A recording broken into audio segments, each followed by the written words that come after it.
Hello, my friend. I'm Dr. John Harris, and I've spent over 30 years working with older adults, not just treating illnesses, but helping people stay healthy, vibrant, and connected in the later chapters of life. One thing I've learned is that living alone, whether by choice or circumstance, can be a beautiful season. Peaceful, calm, yours to shape. But it can also quietly invite in habits that shrink your world, drain your joy, and without you even noticing, chip away at your health. Today I want to share 10 subtle traps that I've seen far too many people fall into, and more importantly, how to avoid them. These aren't the obvious ones. They're the sneaky habits that slowly close the windows on your life, physically, mentally, and emotionally. So pour yourself a cup of coffee or a tall glass of iced tea, get comfortable, and let's have a real conversation. 1. Don't turn meals into a chore. 5 minutes. I can't tell you how many times I've heard this in my office. Doc, I'm alone. Why go to all that trouble just for me? Here's why: when you stop caring about meals, it's not just your nutrition that suffers. Your mood, your brain health, even your immune system take a hit. I had a patient, Carl, 72. Master carpenter, could build you a rocking chair in a weekend. But put him in front of a stove, he'd look like he was about to defuse a bomb. After his wife passed, he lived on crackers, peanut butter, and canned soup straight from the can, cold. I asked him why, and he said, "What's the point? No one's here to see it." And that broke my heart. Meals aren't just fuel. They're tiny daily ceremonies, reminders that you matter, that you're worth the effort. So here's my prescription. Use a real plate and silverware, even if it's just you. Sit at the table. Put on some music or the radio. Once in a while, cook as if company were coming, even if the guest is just your cat. When you bring joy back to your meals, you bring joy back into your days. Pause, soft smile. When's the last time you set the table just for yourself? 2. Don't let the TV become your roommate. 4 minutes. Now, I'm not against TV. I have an unhealthy love for old westerns. If Clint Eastwood squints one more time, I might start wearing a poncho to the grocery store. But here's the trap: the TV's always on just for background noise, and before you know it, you've spent 6 hours watching commercials for arthritis cream and don't remember a single plot. There was a time I did this myself. I told myself it was just company, but it wasn't company, it was avoidance. I didn't want to face the silence. The fix? Turn TV into an event?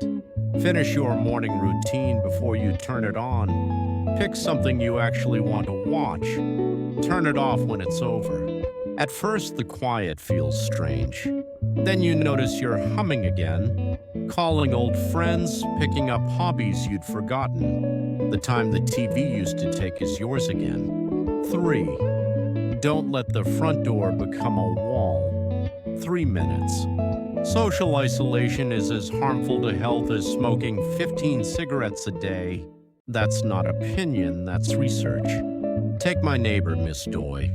81, sore knee, grocery deliveries, mail order meds. She had no reason to open her front door.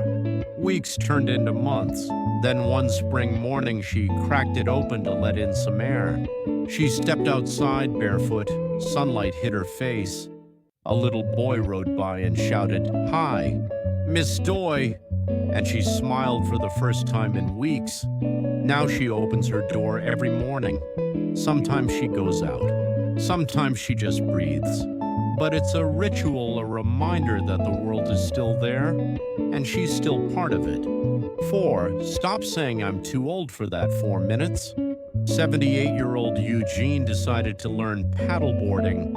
First day, he fell 3 times, swallowed half the lake, lost his sunglasses.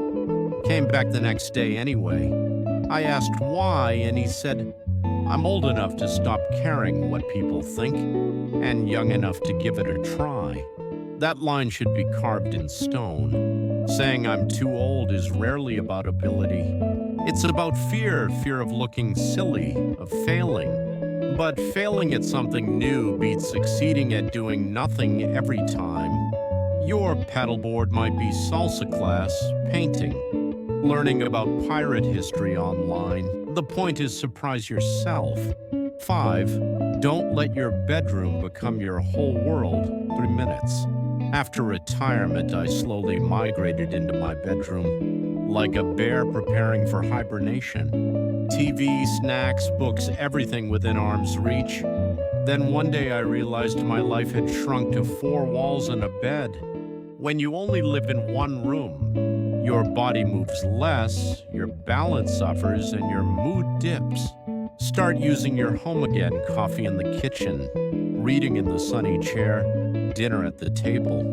Your space affects your spirit. Keep both expansive. 6. Don't mistake routine for boredom. 3 minutes. My Uncle Raymond, old army man, soft heart, kept the same morning ritual for 40 years. Coffee, window, birds, 10 minutes. Routine isn't a prison. It's an anchor. When the world gets unpredictable, your routine is what says, I've been here before, and I'll be here again. If it feels stale, add a twist, change your tea flavor, play music while vacuuming, write with your non-dominant hand. Little rebellions keep the joy alive. 7. Don't ignore your reflection. 2 minutes. An 81-year-old patient of mine, Ari, once told me, the day I stopped looking in the mirror was the day I started disappearing. Looking at yourself isn't vanity, it's dignity. It's telling yourself, I still matter. Comb your hair. Put on the shirt that makes you feel sharp. Give yourself a wink in the mirror. That face tells your story. 8. Don't become the invisible neighbor. Too many's. Mr. Howard lived on my street for over a decade. I didn't know him. No one did. Until the power went out and I knocked to check on him. You're the first person to knock in years, he said. If you live alone, it's easy to fade into the background. But your street needs its elders, the storytellers, the ones who remember. A wave, a hello, a chat with the mail carrier. It's how you stay woven into the fabric of your community. 9. Don't turn memories into a museum. 2 minutes. Memories are treasures, but when your home becomes a shrine to the past, you stop living in it. A woman named Morin hadn't touched her late husband's office in 2 years. One day she decided to keep a few special items and turn the room into a watercolor studio. And with each brushstroke, she came back to life a little more. Memories don't ask you to freeze time. They ask you to carry them forward. 10. Don't believe you've finished growing. 2 minutes. 82-year-old Clarence learned French to surprise his daughter-in-law. 77-year-old Eileen started drawing cartoons on an iPad. Growth doesn't belong to the young. It belongs to the willing. The moment you believe you're done, you start watching the clock instead of the horizon. Keep learning. Keep surprising yourself. Living alone doesn't mean living less. But it does mean you have to be intentional about your meals. Your space, your connections, your growth, you're still in the game. You're still needed. And you still have the power to bring joy into your own life and into someone else's every single day. So set the table, open the door, wave to the neighbor, try the thing you've been putting off, and know that you are not alone, not as long as we keep talking.